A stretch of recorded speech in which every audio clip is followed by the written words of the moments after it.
Hello everyone, I'm going to show you a strategy that I discovered against this particular Crimson Head that might be helpful if you decide to fight the Elder Crimson Head knife only.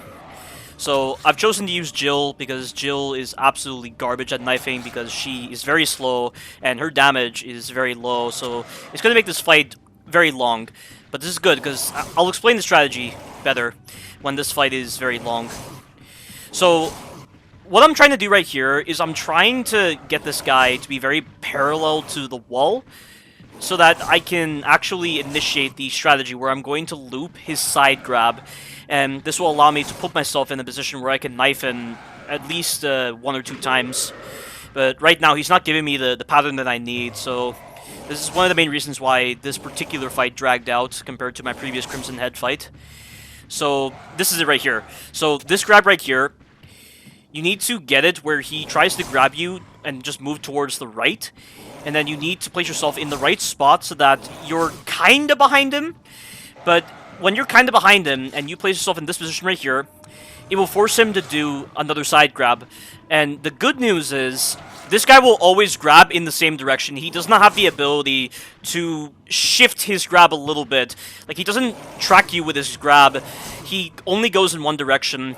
So this is incredibly helpful, and it's why he's not turning his grab towards me when I'm in this spot, because he's only going to go in one direction. And anytime he does not perfectly align himself with the wall, I'm going to have to readjust him. And doing so can be very tricky at times. And right there I messed up because I wasn't directly to his side. I mean, it's not exactly directly to his side that you need to be on in order to get him to do the side grab. You need to kind of be in front of him in order for him to actually do the side grab. It's kind of hard to explain, but let me show you again. But I'm waiting for him to do his horizontal slash, which is this right here. I mean, this is not going to work on this camera angle, and that's another big problem. You got to make sure the camera is in a very favorable position. The camera really screws you because it affects your controls when you're using the alternate control system, and the alternate control system is the only way to move very fast when it comes to dealing with this guy. But oftentimes, instead of doing the side grab, he likes to follow up with another slash. So try to bait out 2 slashes, and then keep remaining to his side, and then he'll eventually do the side grab. And once again, I'm trying to make sure he's parallel with the wall. He gives me the wrong move. That move tracks you greatly. Be very careful of that move. You have to run away from it. There's no way to bypass it because it has some ridiculous tracking.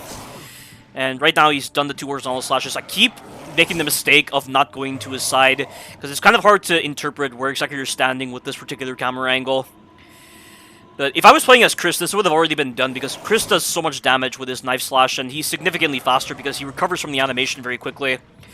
And you might have also noticed that this guy also has the ability to cancel his recovery frames at times. It's a very broken design. I don't know why it happens with this game, but it's just a really cheap artificial handicap that allows the enemies to cheat. But I'm very close to ending this guy right now, and this should be the final blow right here. And there we go. And one additional thing I'd like to note before I end the commentary here is you have to make sure you're not too far away from him when you get behind him, because there are times when he can do his backslash, and his backslash has a lot of range. And if you get that, you'll have to repeat the process. And that's one of the main challenges with doing this strategy, because the fixed camera makes it very hard to tell if you're standing in the right spot.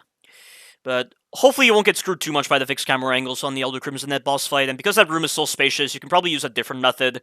But thank you all for watching, and you take care now.